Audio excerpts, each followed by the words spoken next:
नमस्कार दोस्तों, मैं सुनील खिड़ियाल आज आपके लिए फिर से एक बहुत मार्मिक कथा लेके आया हूँ। एक बहुत प्यारी सी कहानी लेके आया हूँ। चाहे तो आप इसे रोमांटिक समझें या ये सोचें कि क्या ऐसा पॉसिबल है कि कोई किसी के लिए इतना मर सकता है, इतना तरस सकता है, इतना चाह सकता है कि जिसकी कोई अता ही ना हो। आज का टेम्परेचर 42 डिग्री सेल्सियस है कोटद्वार में, और मैं अपने पुराने घर के एक बेडरूम में बैठकर ये सब कुछ बना रहा हूँ, क्योंकि दिन में से टाइम लगा नहीं, बहुत ज़्यादा बिजी शेड्यूल था।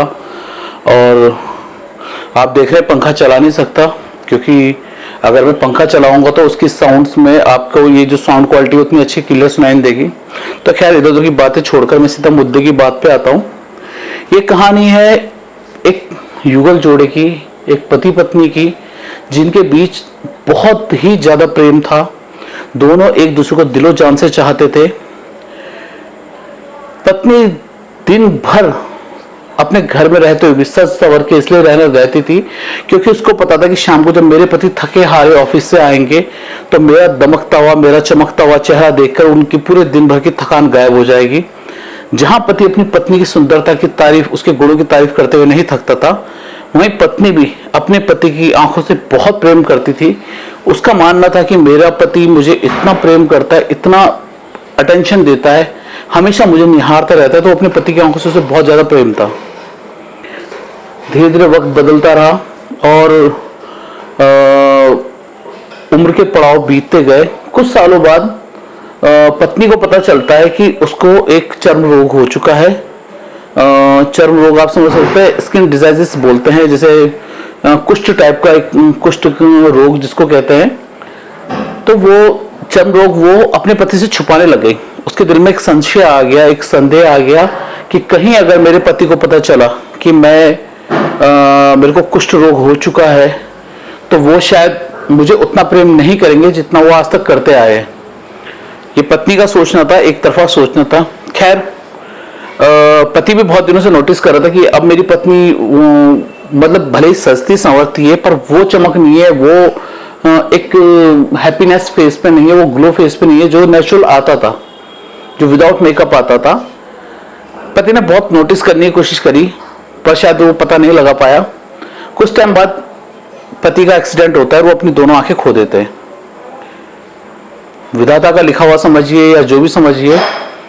एक तरफ जहां पत्नी बहुत दुखी थी कि मेरे हस्बैंड ने अपनी आंखें खो दी हैं, मतलब वो बिना आंखों के कैसे रह सकेंगे, वहीं कहीं ना कहीं एक जो छोटी सी कुंठा पत्नी के दिमाग में बैठी हुई थी कि मैं बदसूरत लगने लग जाऊंगी कुछ टाइम बाद, क्योंकि पूरा कुष्ठ रोग मेरे पूरी बॉडी पे फैल चुका होगा और मैं बहुत बदसूरत लगने लग जाऊंगी। तो वो उसको कहीं ना कहीं एक थोड़ा सा पॉजिटिव वे लगा कि मेरे पति जब मुझे देख ही नहीं पाएंगे तो उनको पता कैसे चलेगा कि हाँ मैं कुष्ठ रोगी हो चुकी हूँ। खैर पत्नी ने अपना पत्नी धर्म निभाया और दिन रात अपने पति की सेवा करने लग गई और अपने पति के हर सुख दुख में, हर चीज में उसकी केयरिंग करने से लेके हर चीज को करके, जैसे एक हिंदुस्तानी पतिव्रता नारी करती है।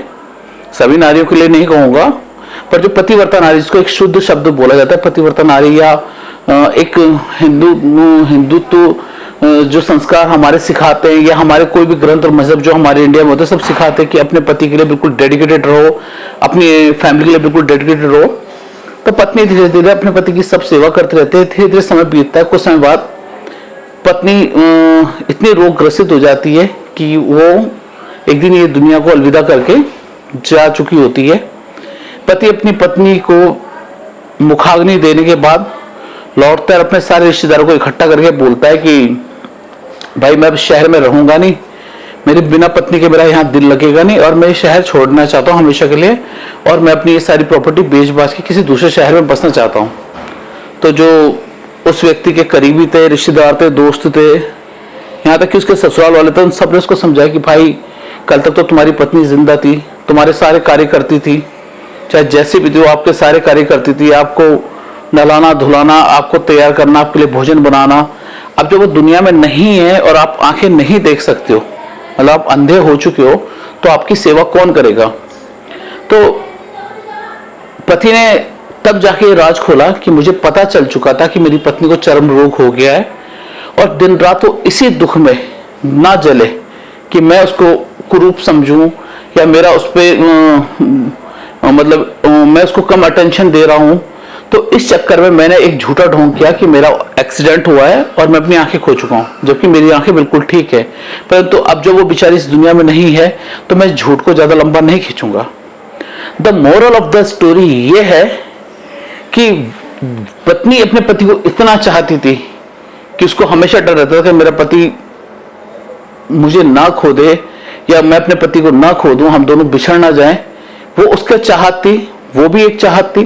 और एक पति की इंटेंशन देखिए कि वो बेचारा पूरे जीवन अंधा बने रहने को तैयार था जब तक उसकी पत्नी जीवित थी। प्रेम की परिभाषा समझ में नहीं आती। देखिए, अगर मेरा मानना है, लोग कहते हैं हम प्यार करते हैं, एक दूसरे को प्यार करते हैं।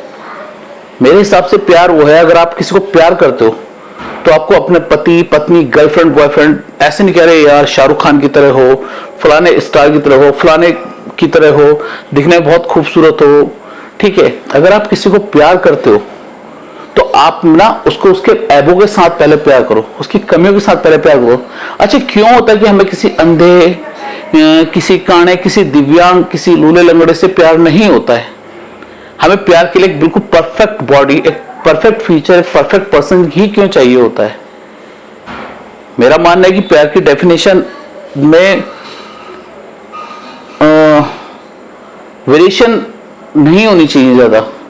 आप किसी को प्यार करते हो तो आप उसको उसकी कमियों के साथ प्यार करो, उसकी बुराइयों के साथ प्यार करो। हाँ, आपका प्यार अगर अच्छा है, सच्चा है और आपके प्यार में इतनी ताकत है तो आप उसको धीरे धीरे सही टारगेट पे, सही रास्ते पे लेके आ सकते हो।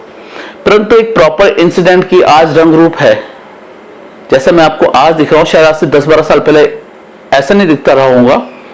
ठीक है, तो समय के हिसाब से रंग रूप बदलता रहता है। परंतु आज इस कहानी से मेरा मकसद यह था कि सबको ये जताया जाए कि अगर आप प्यार करते हो तो कई बार हार के भी आप जीत जाते हो। रिश्तों को जीतने के लिए कई बार चाहते ना चाहते हुए आपको अपनी इच्छाएं माननी होती है। ठीक है, तो मेरा कहने का सेंस ये था। और मैं इसी तरीके की बहुत सारी रोचक कहानियां, बहुत सारे रोचक किस्से, बहुत सारे रोचक इंटरव्यूज, बहुत सारी अच्छी लोकेशनों पर जाके आपको वीडियोस सेंड करता रहूंगा, बनाता रहूंगा। प्लीज और प्लीज आप हमारे कमेंट बॉक्स में अपनी थॉट, अपनी सोच लिखें। और प्लस अगर आप में से कोई इंटरेस्टेड है कि वो यहाँ गढ़ जागृति के मंच पे आकर अपनी कोई कथा या अपनी कोई कहानी या अपना कोई किस्सा या कहीं कुछ पढ़ा हो अच्छा सा कुछ, जो एक हमारी सोसाइटी को अच्छा मैसेज देता हो, अगर कोई कहना चाहता है तो उसका मोस्ट वेलकम है।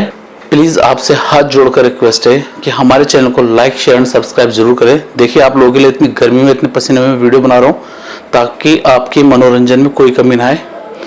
तो सायकालीन इस वेला में मैं आप सबका बहुत बहुत शुक्रगुजार हूँ कि आपने मेरे इस वीडियो को देखा है और उम्मीद करता हूँ कि आप इसको शेयर जरूर करेंगे। नमस्कार।